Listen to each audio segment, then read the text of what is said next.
You're now watching Showbiz Now, your daily showbiz update.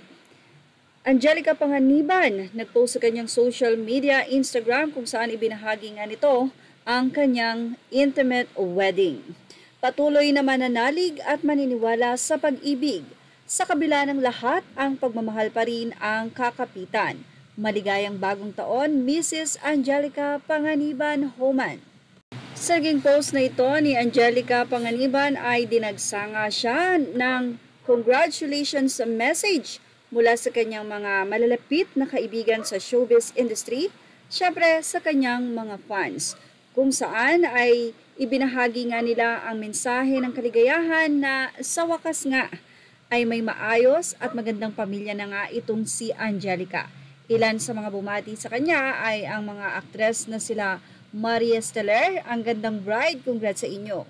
Si Miss De Rossi Asunta, sinabing aha, congratulations. Marian Rivera na nagbigay ng happy emoji. Ganun na din si Nikki Valdez at marami pang ibang celebrity friends nitong si Angelica.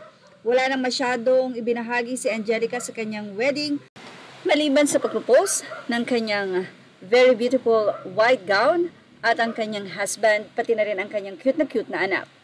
Ilang araw bago ito ay nagpost pa si Angelica Panganiban na nandoon sa US sila Kim Chiu at ang kaibigan na si Bella Padilla, kung saan may caption pa ito na "We made out of the group chat."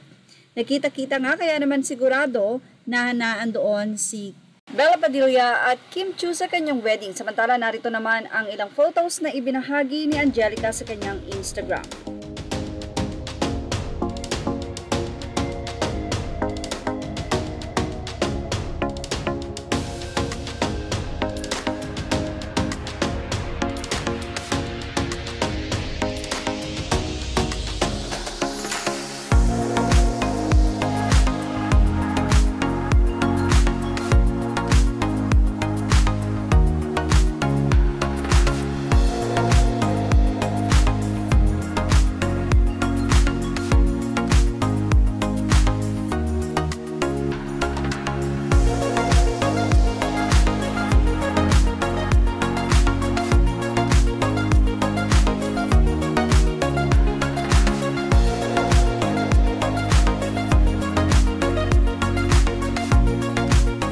At yan ang ating Showbiz Now update. Congratulations sa very beautiful at having si Angelica Panganiban.